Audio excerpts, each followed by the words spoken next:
सबसे पहले मेरा आप सभी को प्यार भरा प्रणाम। मैं मधु जोशी स्वागत करती हूँ आपका अपने YouTube चैनल मधु गढ़वाली 121 पे। तो आज की वीडियो में मैं आपको कार्तिक में तुलसी की महिमा के बारे में बताऊंगी। आप भी मेरे साथ कार्तिक में तुलसी की महिमा का वर्णन ध्यान पूर्वक और पूरा जरूर सुनिएगा। ब्रह्मा जी कहते हैं कि कार्तिक मास में जो भक्त प्रातः काल स्नान करके पवित्र हो कोमल तुलसी दल से भगवान दामोदर की पूजा करता है वह निश्चय ही मोक्ष पाता है। पूर्व काल में भक्त विष्णुदास भक्ति पूर्वक तुलसी पूजन से शीघ्र ही भगवान के धाम को चला गया और राजा चोल उसकी तुलना में गौण हो गए। तुलसी ने भगवान की पूजा पाप का नाश और पुण्य की वृद्धि करने वाली है। अपनी लगाई हुई तुलसी जितना ही अपने मूल का विस्तार करती है उतने ही सहस्त्र युगों तक मनुष्य ब्रह्मलोक में प्रतिष्ठित रहता है। यदि कोई तुलसी संयुक्त जल में स्नान करता है तो वह पाप मुक्त हो आनंद का अनुभव करता है।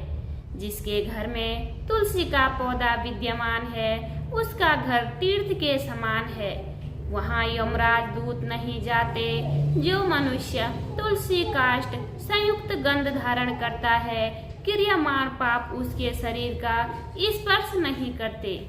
जहाँ तुलसी वन की छाया हो वहीं पर पितरों की तृप्ति के लिए श्राद्ध करना चाहिए।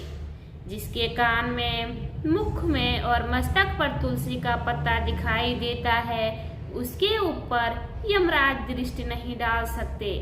प्राचीन काल में हरिमेधा और सुमेधा नामक दो ब्राह्मण थे।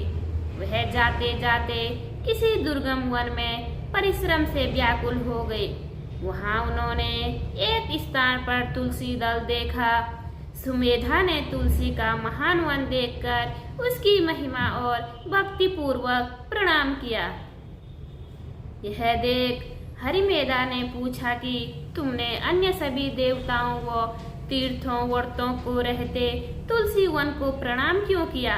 तो सुमेधा ने बताया कि प्राचीन काल में जब दुर्वासा के श्राप से इंद्र का ऐश्वर्य छीन गया तब देवताओं और असुरों ने मिलकर समुद्र मंथन किया तो धनवंतरी रूप भगवान श्री हरि और दिव्य औषधियां प्रकट हुई।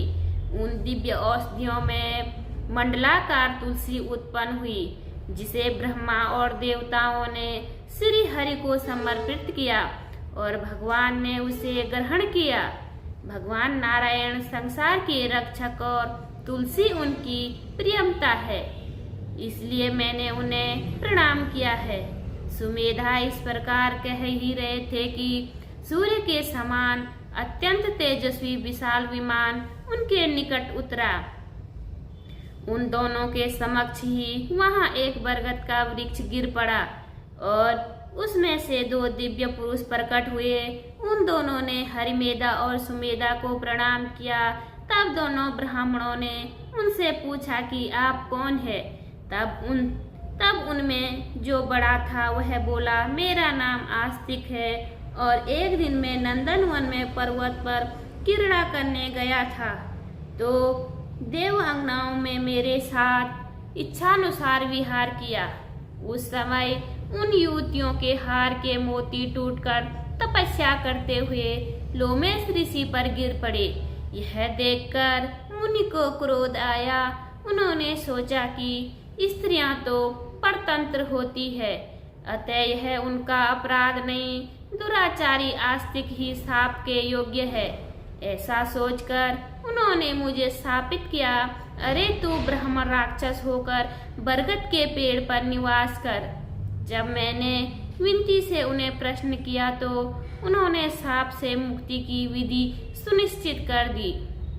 जब तू किसी ब्राह्मण के मुख से तुलसी दल की महिमा सुनेगा तो तत्काल तुझे उत्तम मोक्ष प्राप्त होगा। इस प्रकार मुक्ति का शाप पाकर मैं चिरकाल से इस वट वृक्ष पर निवास करता हूँ। आज देववश आपके दर्शन से मेरा छुटकारा हुआ है।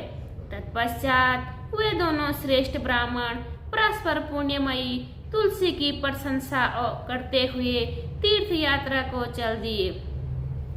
इसलिए भगवान विष्णु को प्रसन्नता देने वाले इस कार्तिक मास में तुलसी की पूजा अवश्य करनी चाहिए।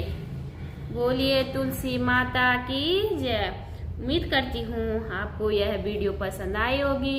वीडियो पसंद आए तो वीडियो पे लाइक कीजिए, कमेंट कीजिए, अपने दोस्तों के साथ शेयर कीजिए।